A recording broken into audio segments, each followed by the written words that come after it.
మీరు ఏమేమి ఎగ్జామ్స్ రాస్తున్నారు? ఏమేమి కాంపిటేటివ్ ఎగ్జామ్స్ రాస్తున్నారు మీరు? నేను రీసెంట్గా గ్రూప్ 1 ప్రిలిమ్స్ రాసిన. గ్రూప్ 1 ప్రిలిమ్స్ రాస్తున్నారు. ఓకే. గ్రూప్ 2 ప్రిపేర్ అవుతున్నా. మేజర్గా నా డిఎస్సి హెచ్జిటి. ఇప్పుడు అంతకుముందు గత 10 సంవత్సరాల నుంచి తెలంగాణ రాష్ట్రంలో సరైన డిఎస్సి లేదు.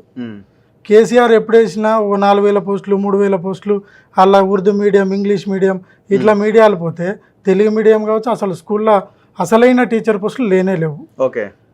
తర్వాత కేసీఆర్ని గద్దె దింపేసి మాకు కాంగ్రెస్ గవర్నమెంట్ వస్తే నిరుద్యోగులకి ఏమన్నా మంచి జరుగుతుందన్న ఉద్దేశంతో మేము మరీ ఎలక్షన్లో కాంగ్రెస్ ప్రభుత్వాన్ని గెలిపించడం జరిగింది. మరీ ముఖ్యంగా మేము కాంగ్రెస్ ప్రభుత్వాన్ని ఎందుకు ఎంచుకున్నామంటే ఎలక్షన్ టైంలో మెగా డిఎస్సి సాక్షాత్తు సీఎం రేవంత్ రెడ్డి గారే చెప్పండి 25,000 మెగా డిఎస్సి మేము రిలీజ్ చేస్తాం మా గవర్నమెంట్ వచ్చిన తక్షణమే తొలి సంతకమే అని చెప్పడం జరిగింది.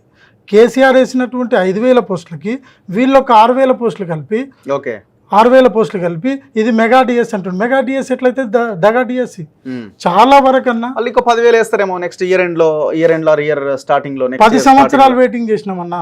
10 సంవత్సరాలు వెయిటింగ్ చేసినాం. చాలా మంది చాలా సంవత్సరాల నుంచి లైబ్రరీలలో హాస్టళ్లలో ఫ్యామిలీని వదిలేసి ఇక్కడే ఉండి ప్రిపేర్ అవుతున్నాం. ఇంకెన్నేళ్ళు చదువుతారు? మాకు ఈ డిఎస్సి ఈ నోటిఫికేషన్ తోటి ఏ నోటిఫికేషన్ అయినా అది గ్రూప్ 1 కావచ్చు 2 కావచ్చు 3 కావచ్చు డిఎస్సి కావచ్చు ఇంతటితోటి చదువుకొని జాబులు కొట్టేసుకొని వెళ్ళిపోవాలి అంతే. ఇంకా వేస్తారు అని నమ్మకం మాకు లేదు. ఇప్పుడు మా ఇష్యూ ఏంటంటే మాకు పోస్టులు పెరగాలి. డిఎస్సి ఒక 2 months వాయిదా పడాలి. 2 months పోస్ట్ పోన్ చేయాలి. సాధ్యమేనా మరి? ఇప్పుడు ఆల్రెడీ అన్ని రెడీ చేస్తున్నట్టున్నారు కదా, ఎగ్జామ్ కూడా రెడీ అవుతున్నట్టు. ప్రజాపాలన అన్నప్పుడు మా సమస్యలు తెలుసుకున్నప్పుడు ప్రజాపాలన ఎట్లయితుంది? ఎందుకు అసాధ్యం అవుతుంది ఇది? ఇప్పుడు ఈ డిమాండ్ మీరు ఇప్పుడే వినిపిస్తున్నారా? ముందు నుంచి వినిపిస్తున్నాం. ఇంకోటి టెట్ పెట్టేటప్పుడే టెట్ ఆన్లైన్లో పెడతామన్నారు. అప్పుడు వ్యతిరేకించినాం. ఎన్నో టెట్లు జరిగినాయి ఇప్పటి వరకు ఉమ్మడి రాష్ట్రంలో కావచ్చు తెలంగాణ రాష్ట్రంలో కావచ్చు. టెట్ ఒక్క రోజులో అయిపోతుంది. Morning session paper 1, afternoon session paper 2 ఉంటుంది. ఒక్క రోజులో అయిపోయే టెట్ను మే 20 నుంచి జూన్ 2 వరకు ఇట్లే చేసుకుంటూ పోతే కొన్ని డిస్ట్రిక్ట్ల వాళ్ళకి పేపర్ ఈజీగా రావడం, కొంతమందికి హార్డ్గా రావడం. డిఎస్సి కూడా అట్లా పెడుతున్నట్టున్నారు. డిఎస్సి కూడా ఆన్లైన్లో పెడతా అంటున్నారు. మేము దీన్ని 100% వ్యతిరేకిస్తున్నాం. ఒక్క రోజులో అయిపోతుంది ఎగ్జామ్. 10 రోజులు పెట్టుకునే బదులు ఒక్క రోజులో అయిపోతే మేము ఆఫ్లైన్కి అలవాటు పడ్డ వాళ్ళం. టెట్ కానీ డిఎస్సి కానీ మాకు ఖచ్చితంగా ఆన్లైన్కి వ్యతిరేకం, ఆఫ్లైనే కావాలి మాకు.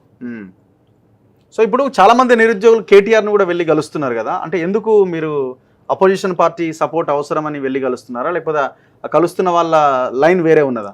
లైన్ వేరని కాదన్నా, వాస్తవం చెప్పాలంటే గవర్నమెంట్ నుంచి ఈ డిఎస్సి వాయిదా కావచ్చు, పోస్టుల పెంపు కావచ్చు, గ్రూప్ 2 కూడా పోస్టులు పెంచమని అడుగుతున్నారు కదా, పోస్టుల పెంపు కావచ్చు, డిఎస్సి వాయిదా కావచ్చు, కలవని మంత్రి లేదు. విద్యాశాఖకి ఎన్నో లెటర్లు ఇచ్చినాం, ఎన్నో ధర్నాలు చేసినాం, నిరసన కార్యక్రమాలు ఎన్నో చేసినాం. కానీ ఒక్కరి నుంచి రెస్పాన్స్ లేదన్న.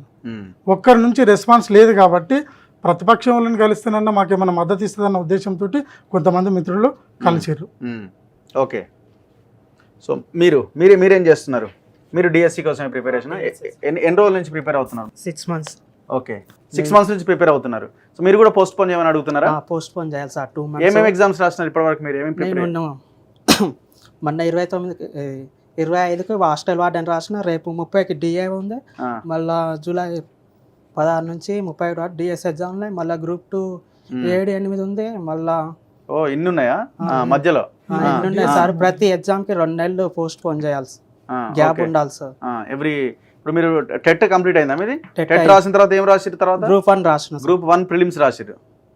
తర్వాత హాస్టల్ వార్డెన్ రాసిరు. అది అయిపోయింది. దాని తర్వాత 30 డిఏఓ ఉంది. 30 డిఏఓ ఉంది. తర్వాత ఇప్పుడు డిఎస్, ఇప్పుడు మళ్ళీ డిఎస్సి రాయాలి. సో అన్నింటికి same syllabus, different syllabus? Different syllabus, సంబంధమే లేదు, ఏం లేదు. ఓకే.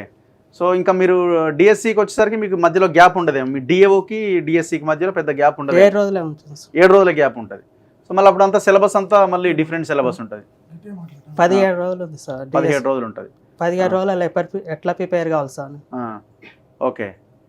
సో మరి చేంజ్ అయ్యే అవకాశాలు ఏమైనా ఉన్నాయా? మీరు ఏమైనా ఛాన్సెస్ కనిపిస్తున్నాయా?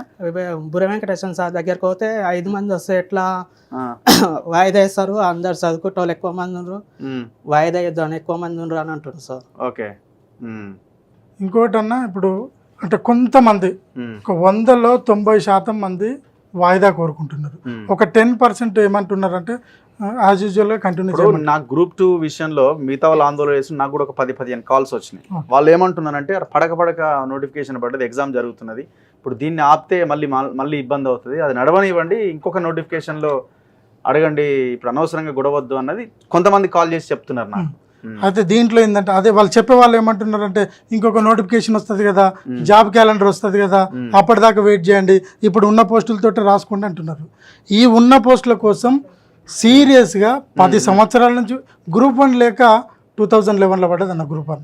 ఇప్పటిదాకా గ్రూప్ 1 లేదు. గ్రూప్ 1 లక్ష్యంగా పెట్టుకున్న వాళ్ళు 11 నుంచి ఇప్పటిదాకా కంటిన్యూషన్లో ఉన్నారు. ఒక్క నోటిఫికేషన్ లేదు. మళ్ళా వీళ్ళు జాబ్ క్యాలెండర్ రిలీజ్ చేస్తారా చెయ్యరా అది తర్వాత విషయం. మాకు ఈ నోటిఫికేషన్లోనే వాళ్ళు ఇచ్చిన వాగ్దానాలే అన్ని గ్రూప్ 1, 2, 3లో వాళ్ళే పోస్టులు పెంచుతామన్నారు, డిఎస్సి కూడా మెగా డిఎస్సి ఇస్తామన్నారు. వాళ్ళు ఇచ్చిన వాగ్దానాలను మేము అడుగుతున్నాం, కొత్తగా అడిగేది ఏం లేదు.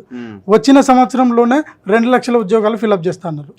మీరు గ్రూప్ 1, 2, 3లో ప్రతి దాంట్లో 1000-2000 పోస్టులు పెంచుకున్నా, డిఎస్సి 25,000 వేసినా, మీ లెక్క ప్రకారం ఇవన్నీ కలిపితే ఒక 50,000 పోస్టులు కూడా కావు. మేము 2 లక్షలు డిమాండ్ చేస్తలే, ఒక 50,000 తోటి కంప్లీట్ చేయమని చెప్తున్నాం. 10 సంవత్సరాల నుంచి ఉన్న వాళ్ళంతా వెళ్ళిపోతారు. మేము ఇదేం ఫైట్ చేయట్లేం. ఓకే.